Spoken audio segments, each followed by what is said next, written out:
قبول کہ بیع کا انعقاد ہوتا ہے. یہاں موشی نے لکھا ہے کہ حکم البیع، حالانکہ اس کی بہت زیادہ ضرورت نہیں ہے. بیع کا انعقاد ہوتا ہے، ٹھیک ہے، یعنی بیع کے 2 حصے ہو جائیں گے، ایک حصہ ایجاب ہے، دوسرا حصہ قبول ہے. اذا کان بلفظ الماضی، جبکہ دونوں ایجاب اور قبول دونوں ماضی کے الفاظ سے ہوں. مثال آگے دے رہے ہیں، مثل ان یقول احدهما بعت والآخر اشتریت، جیسے کہ عاقدین میں سے کوئی ایک کہے کہ میں نے بیچ دیا اور دوسرا کہے میں نے خرید لیا. بات مکمل ہو گئی. ماضی کا صیغہ کیوں ہے آگے اس کی وضاحت کر رہے ہیں. لأن البیع انشاء تصرف، کہ بیع تصرف کو وجود میں لانے کا نام ہے. بزرگ کتاب دیکھیے، یہاں لفظ انشاء سے عام طور پہ بڑی پریشانی ہوتی ہے اور یہ اخیر تک قائم رہتی ہے، اور یہ کبھی کبھی امتحان میں بھی آ جاتا ہے اور خوب ماشاءاللہ آپ لوگ گڑبڑ کرتے ہیں. یہاں پہ جو انشاء ہے یہ لغوی معنی میں ہے. لأن البیع انشاء تصرف، انشاء یعنی ایجاد کے معنی میں، تخلیق کے معنی میں، وجود میں لانے. انشاء اسی کو کہتے ہیں. قرآن میں جگہ جگہ انشاء کا لفظ استعمال ہوا ہے. اور یہ کوئی آیت ہم نے پیدا کیا، یہ معنی ہے نا، وجود کے معنی میں آتا ہے انشاء. اور اسی لیے تخلیق بھی وجود کے معنی میں آتا ہے. تو شرعی نقطہ نظر سے تخلیق کا استعمال نہیں کرنا چاہیے انسانوں کے لیے، لیکن ادبی دنیا میں اس کا استعمال ہوتا ہے. تو یہ حقیقی معنی نہیں ہوتا ہے بلکہ دوسرا مفہوم ہوتا ہے. پھر دیکھیے، لأن البیع انشاء تصرف، اے انشاء تصرف شرعی، یہ بیع نام ہے کسی بھی تصرف کے وجود میں لانے کا، تصرف کو کرنے کا. انشاء کہتے ہیں اس بات و معلوم یکن، جو چیز نہیں ہے وہ چیز ہو جائے گا، یعنی وجود میں آ جائے گا، نئے سرے سے پیدا ہونا. تو بیع نام ہے کسی تصرف کو پیدا کرنے کا، کسی تصرف کو وجود میں لانے کا. اور والانشاء یعنی کسی چیز کا وجود میں آنا کیسے معلوم ہوگا؟ یعرف بالشرع، یہ معلوم کیسے ہوگا؟ شریعت سے معلوم ہوگا. بات یہاں پہ مکمل ہو گئی. اب ایک اور چیز کریں، والموضوع للاخبار قد استعمل، جب شریعت سے معلوم ہوگا تو شریعت نے طے کیا ہے، شریعت نے طے کیا ہے کہ جو صیغہ خبر دینے کے لیے استعمال کیا جائے گا وہی صیغہ وجود میں لانے کے لیے استعمال کیا جائے گا. یعنی جو صیغہ خبر دینے کے لیے استعمال کیا جائے گا وہی صیغہ انشاء تصرف کے لیے استعمال کیا جائے گا. یعنی جو صیغہ خبر دینے کے لیے استعمال کیا جائے گا وہی صیغہ بیع کے لیے استعمال. ٹھیک ہے، اس کو 3 قسطوں میں لائیں گے وہ چیز کلیئر ہو جائے گی.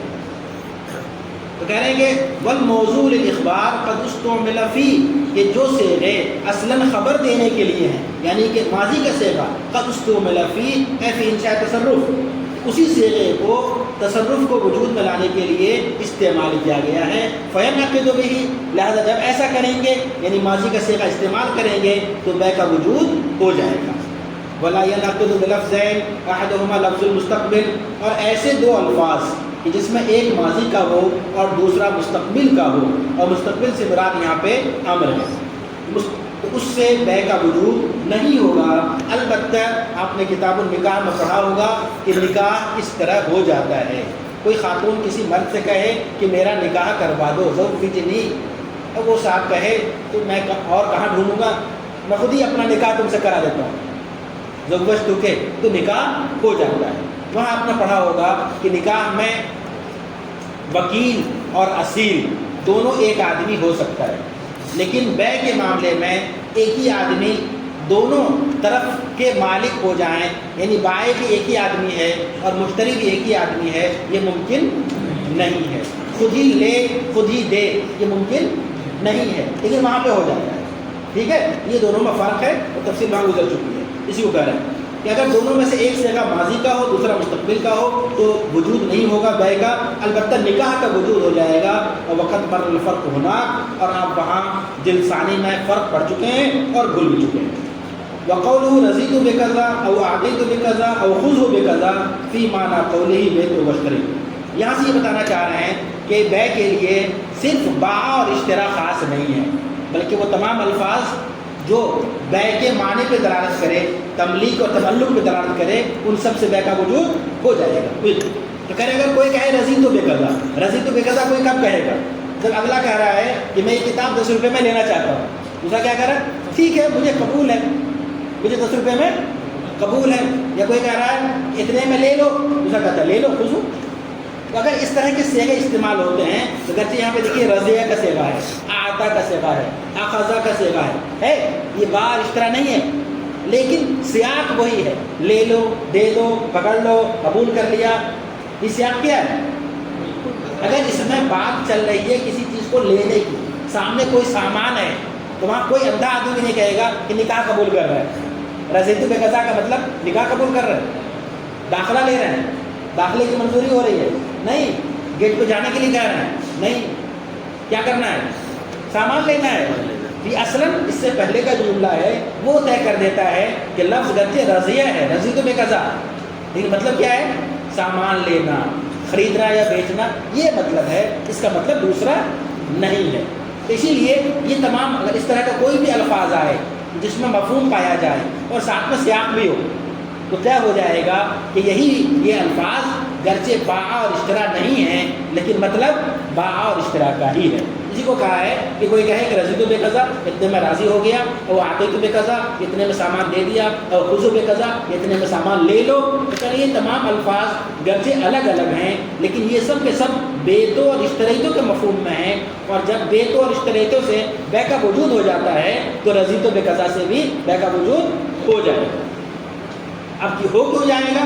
آگے اس کی وجہ بتا رہے ہیں کہ رضیت بقضاء سے بیع کیوں ہوتی ہے؟ اصل یہ بیع کے الفاظ نہیں ہیں، کیوں؟ لأنه يؤدي معناه، یہ جملہ الفاظ گرچہ الگ الگ ہیں لیکن یہ سب کے سب بیع کے مفہوم کو ہی بتاتے ہیں۔ بیع کے اندر جو مفہوم ہے تملیک و تملک کا، استبدال ملکیت کا، ملکیت کی تبدیلی کا، وہی مطلب بتاتے ہیں۔ والمعنی هو المعتبر فی هذا العقود، اور اس طرح کے معاملات میں معنی کا اعتبار ہوتا ہے۔ معاملات دو طرح کے ہوتے ہیں، کچھ معاملات وہ ہوتے ہیں جہاں الفاظ کا اعتبار ہوتا ہے، معنی کا اعتبار نہیں ہوتا ہے۔ کوئی شخص کہے کہ میں اپنی بیوی کو طلاق دیتا ہوں، ٹھیک ہے، اور بعد میں کہے کہ میں نے طلاق کا لفظ پڑھا تھا، وہ تو بال کو جوڑا بنا دیا تھا، اس کو کھولنے کے معنی میں استعمال ہوتا ہے لغت میں، مثال کے طور پہ کہہ رہا ہوں، اس کی بات مانی جائے گی؟ نہیں مانی جائے گی۔ کہا جائے گا تم نے طلاق کہا ہے تو طلاق ہوگی، کچھ اور نہیں ہوگا، ٹھیک ہے۔ تو وہاں پہ الفاظ کی اہمیت ہے۔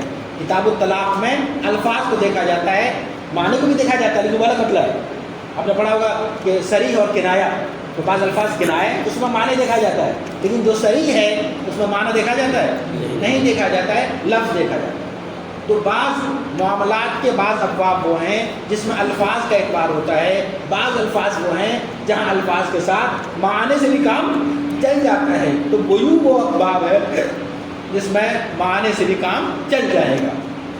اسی کو کہہ رہے ہیں کہ لأنه يؤدي معناه، یہ چیزیں بھی باع اور اشتراء کے معنی میں ہیں۔ والمعنی هو المعتبر في هذه العقود، اور یہ جو بیوع کا مسئلہ ہے اس میں معنی سے کام چل جائے گا۔